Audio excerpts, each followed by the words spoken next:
দুষ্টু বাচ্চাটা তার দাদুমণির সাথে বাইরে যাওয়ার জন্য রেডি হয়েছে। তো তাকে নিয়ে বের হয়ে গেলাম। দুষ্টু বাচ্চাটা ইদানিং তার দাদুমণি আসলে তাকে যেতে কোনোভাবেই দিতে রাজি না, বলে যে দাদুমণি তুমি থেকে যাও। আমার এত মায়া লাগে সাবহাতের জন্য যখন সেই কথাটা বলে।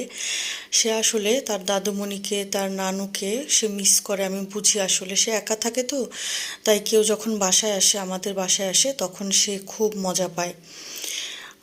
মাঝে মাঝে আমাকে যখন একা থাকি আমি আর সে, তখন বলে যে মাম্মা একটু আমকে আসতে বলো, একটু মালাংকে আসতে বলো, একটু বাবলাকে আসতে বলো, দাদুমণিকে আসতে বলো। মানে সে সবার কথা বলবে, যে সবাই যে যখন সময় পায় যেন তার সাথে এসে দেখা করে থাকবে, খেলবে তার সাথে। তো আমরা আমাদের গন্তব্যস্থলে চলে আসলাম। তো ঠিকই ধরেছেন, কাচ্চি ভাইতে এসেছি। এখানের কাচ্চি সাবহাত আর তার দাদুমণির খুব মজা লাগে। তো সাবহাতের দাদুমণি বলছে দাঁড়াও একটা আলু খেয়ে নেই। গরম গরম কাচ্চি আসার সাথে সাথেই, কাচ্চির ট্রেটা আসার সাথে সাথে উনি বলছিল দাঁড়াও একটা আলু খেয়ে নেই, এদের আলুটা অনেক মজা লাগে। তো উনি খেয়ে নিল। আর সাবহাতের জন্য আমরা রোস্ট অর্ডার করেছিলাম। এখানে 3 জনের কাচ্চি ছিল 890 টাকা। আলাদা আলাদা করেও নেওয়া যায়, কিন্তু একসাথেই ওনারা দেয়। 3 জনের কাচ্চি এখানে 890 টাকা। আর রোস্ট নিয়েছিলাম আমরা, রোস্টটা গিয়ে 150 টাকা করে ছিল।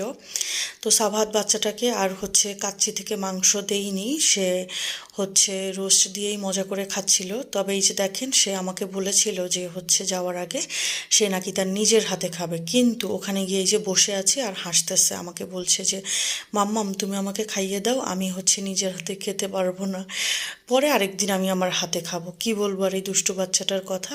তো সে তো রোস্ট খুব পছন্দ করে, বরাবর সে রোস্ট পাগলা একটা মেয়ে।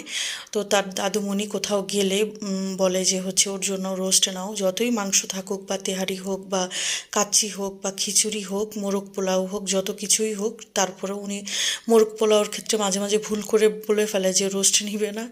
তখন আমি বলি যে রোস্ট তো দেয়াই থাকে মোরগ পোলাওতে। তো যাই হোক, আমি কাচ্চি খুব মজা করে খেয়েছি, তবে সাথে একটা কাঁচামরিচ পেঁয়াজ দিয়ে লেবুটা কচলে মজা করে একটু খেলাম, সাথে বোরহানি খেলাম। আর এই যে প্লেট দেখাচ্ছি, দুষ্টু সাবারটা লাস্টের দিকে খাইনি, আমিই খেয়েছি। এরপরে তার জন্য আবার তার দাদুমণি পার্সেল নিয়েছে, এখানে আবার কাচ্চি নিয়েছে, সাথে তার জন্য আবার আরেকটা রোস্ট নিয়েছে। বলল যে সে যাতে আরেকদিন পরের দিন খেতে পারে আবার। আসলেই মানে মাঝে মাঝে আমি চিন্তা করি যে নাতিনদের জন্য নানিদের দাদিদের কত মায়া মহাব্বত থাকে। তো ওনাদের এখানে নতুন একটা জিনিস দেখলাম, ওনাদের এখানে একটা র্যাফেল ড্রয়ার মতো 1000 টাকার যাদের বিল আসবে তাদের এটা দেয়া হয় কুপনটা। তো এখানে প্রথম পুরস্কার একটা রয়্যাল ব্র্যান্ডের বাইক। তো সেটা চলছে এখনও, সামনের মাস পর্যন্ত 25 তারিখ পর্যন্ত চলবে। 1000 টাকার এই যে রয়্যাল এনফিল্ড যে বাইকটা আছে, সেটাও ওনারা গিফট করবে যে পাবে।